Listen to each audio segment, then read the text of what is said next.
آداب اور خوش آمدید۔ آج کے اس ایکسپلینر میں ہم ابتدائی اسلام کے ان بنیادی واقعات کا ایک تفصیلی جائزہ لینے والے ہیں جنہوں نے واقعی دنیا کی تاریخ کا رخ ہمیشہ کے لیے بدل کر رکھ دیا۔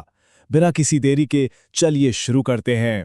اب دیکھیں، جب ہم اتنے بڑے اسکیل پر تاریخ کو دیکھتے ہیں تو ایک بنیادی سوال ذہن میں آتا ہے، آخر وہ کون سے اہم ترین ٹرننگ پوائنٹس تھے، اور اس سے بھی بڑی بات، یہ واقعات آپس میں کنیکٹ کیسے ہوتے ہیں؟ آج ہم یہی سمجھیں گے۔ آج ہم اس کرونالوجیکل سفر کو ان 5 حصوں میں بریک ڈاؤن کریں گے۔ پہلا، بحیرہ راہب کی پیشن گوئی، پھر غزوہ بدر، غزوہ احد، فتح مکہ کا سفر، اور آخر میں مکہ کی وہ عظیم عام معافی۔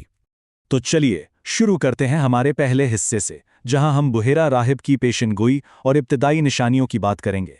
کہانی وہاں سے شروع ہوتی ہے جب قدیم مذہبی کتابوں کی پیشگوئیاں بالکل حقیقت بن کر سامنے آنے لگیں۔ ایک واقعہ آپ کو یاد ہوگا جب بحیرہ نام کے ایک راہب نے مشاہدہ کیا کہ درخت ایک گزرنے والے قافلے کے احترام میں جھک رہے ہیں۔ سوچیں، یہ کیسا حیرت انگیز منظر ہوگا۔ اور جانتے ہیں، یہ کوئی اتفاق بالکل نہیں تھا۔ وہ راہب ہر روز، جی ہاں ہر صبح، اپنی چھت پر کھڑا ہو کر حجاز آنے والے قافلوں کا انتظار کرتا تھا۔ وہ ان قافلوں میں اپنی ان قدیم کتابوں میں بیان کردہ آخری نبی کی نشانیاں ڈھونڈ رہا تھا۔ انہی واقعات نے در حقیقت آنے والے وقت کا پورا سٹیج سیٹ کر دیا تھا۔ اب ہم آگے بڑھتے ہیں دوسرے حصے کی طرف، غزوہ بدر کا معرکہ، جو مسلمانوں کا پہلا بڑا دفاعی معرکہ تھا۔ اس ٹائم لائن پر ذرا غور کیجیے۔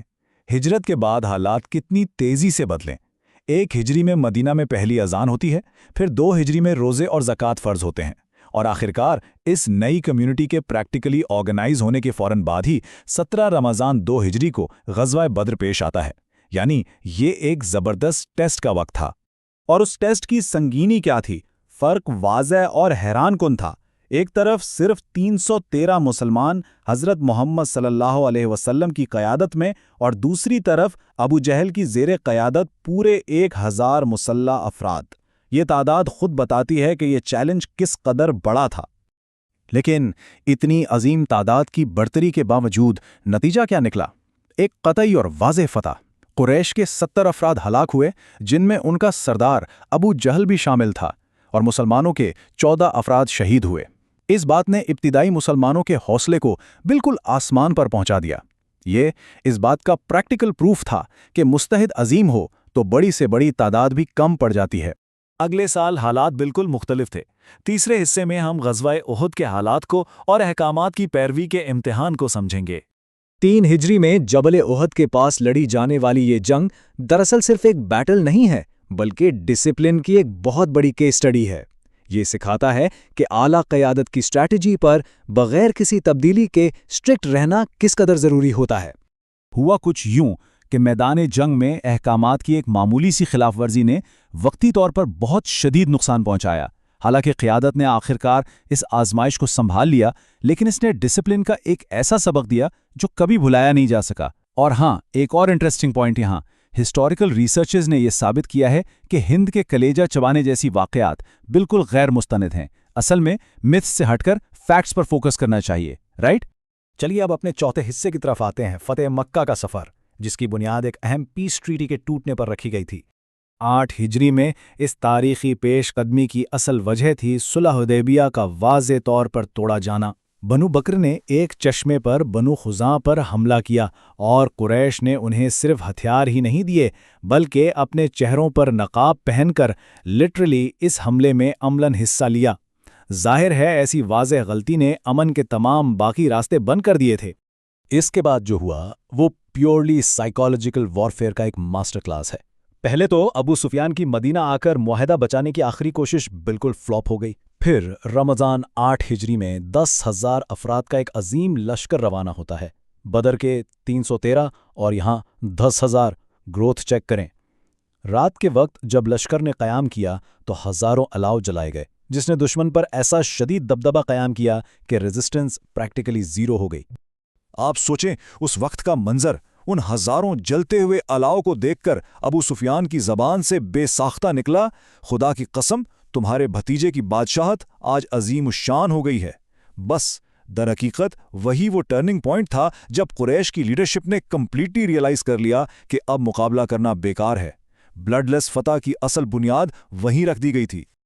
اور اب آتے ہیں اپنے آخری اور اہم ترین حصے پر، مکہ میں عام معافی، جس نے پوری دنیا کو امن اور درگزر کی عظیم مثال دی۔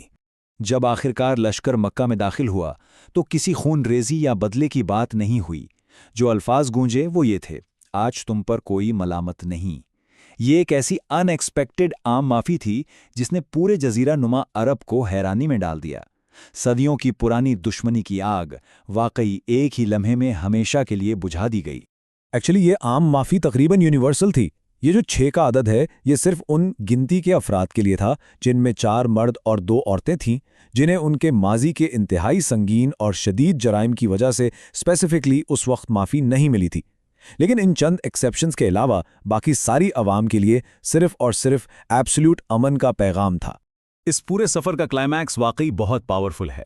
خانہ کعبہ کے اندر موجود 360 بتوں کو گرا کر اس مقام کو مکمل طور پر پاک کیا گیا، اور اس کے بعد جب حضرت بلال رضی اللہ عنہ نے کعبہ کی چھت پر چڑھ کر آذان دی تو یہ بالکل بغیر کسی خون ریزی کے اس مقدس مقام کی بازیابی کا ایک عظیم اعلان تھا۔ لیکن یہاں سب سے اہم بات یہ ہے کہ بات صرف ایک شہر فتح کرنے کی نہیں تھی۔ اس فتح کے نتیجے میں پورا کا پورا سوشل آرڈر چینج ہو گیا۔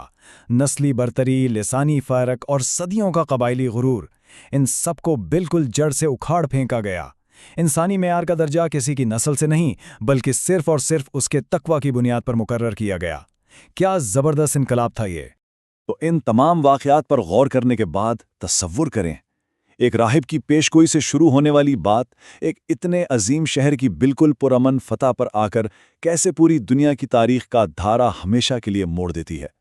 مستقل حکمت عملی، سخت ڈسپلن اور آخر میں انتہائی درجے کا عفو درگزر، یہ وہ سبق ہیں جو آج بھی ہمارے لیے اتنے ہی ریلیونٹ ہیں۔ خیر، ہمارا آج کا یہ ایکسپلینر یہیں ختم ہوتا ہے۔ امید ہے آپ کو یہ جائزہ بہت دلچسپ لگا ہوگا۔